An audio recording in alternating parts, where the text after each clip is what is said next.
Hello financial fans, welcome back to another stock analysis. Today we'll be covering Nvidia, stock ticker NVDA. Nvidia is a technology company that specializes in designing and manufacturing advanced computer graphic processing units, or GPUs, and related technologies. GPUs are specialized processors that are designed to handle complex mathematical calculations required for rendering high quality graphics for video content. Nvidia GPUs are used in a wide variety of applications including gaming, virtual reality, artificial intelligence, scientific computing, and professional graphics. These GPUs are designed to deliver high performance, low latency processing that can handle massive amounts of data and deliver smooth and responsive performance.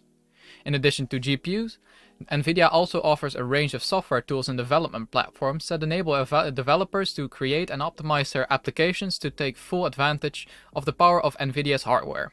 These tools include libraries, APIs, and development kits that help developers build and optimize applications for specific use cases such as gaming, deep learning, or scientific computing. Nvidia's GPUs and related technologies have become an essential part of many industries, from entertainment and gaming to scientific research and data analysis. They continue to push the boundaries of what is possible in terms of computer graphics and performance, and are consistently evolving to meet the demands of new and emerging technologies. And they currently are sitting at a $572 billion market cap, and in 2022 they generated a revenue of $27 billion, and they're the 8th biggest company on Earth at the moment. 59% of their revenue comes from graphics, so their GPUs, and 41% from compute and networking. To determine the final valuation of the stock, we'll be using a margin of safety. This margin of safety will be based on the financial ratios, the financial health, and the growth of the company, and we'll be using a standard margin of safety of 20% that can never be below 0%. The margin of safety can either increase or decrease by the ratios that we're going to look at in just a moment, and the severity that the margin of safety will increase or decrease by will be determined by using a scale. When we're using 4 colors in a scale, bright red will mean a 5% increase, orange will mean no change, light green will mean a 5% deduction, and bright green will mean a 10% deduction. When we're using 3 colors, bright red will mean a 5% increase, orange will mean no change, and bright green will mean a 5% deduction. The first two metrics that we'll be looking at are the EBIT growth and the margin growth. The EBIT has gone up, going from $500 million in 2013 to $5.5 billion in 2022.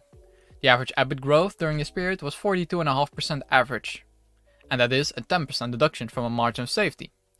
The margin has also gone up, going from 12% in 2013 to 20.68% in 2022.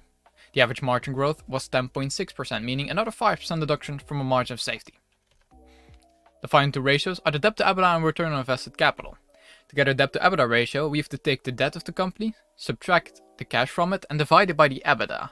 Out of this, we get the amount of years of EBITDA it takes for the company to pay off all of their debt.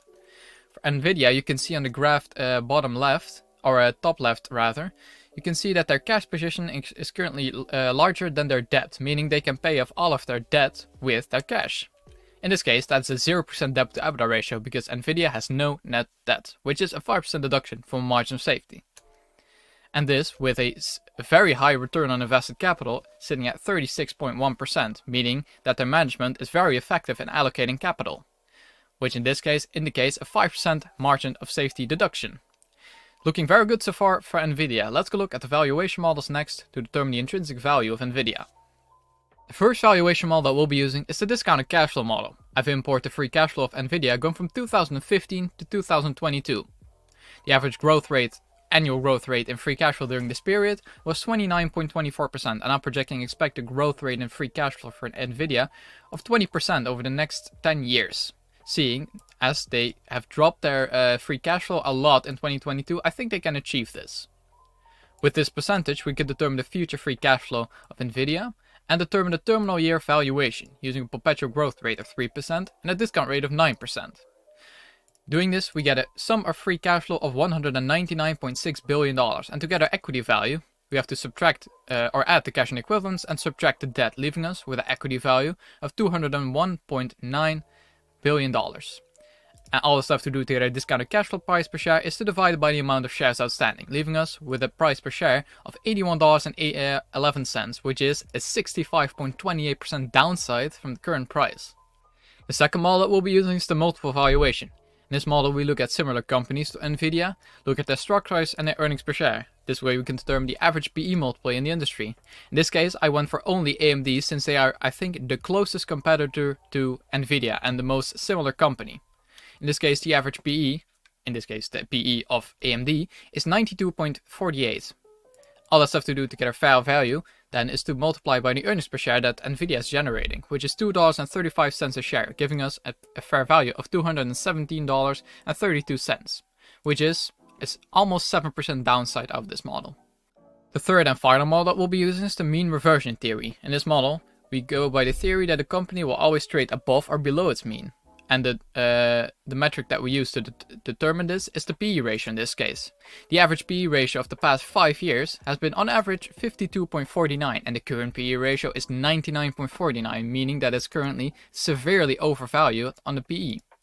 This gives us a fair value of $123.24, which is a 47.24% downside from the current price. If you want access to all of the models that are used in all of my videos, you can check in the description for my Patreon link. Anyways, getting that self-promotion out of the way, let's go look at the final overview of our valuation. Looking at our final overview, we've imported discounted cash flow. We have not used Graham's valuation since it did not give an accurate valuation at this current point.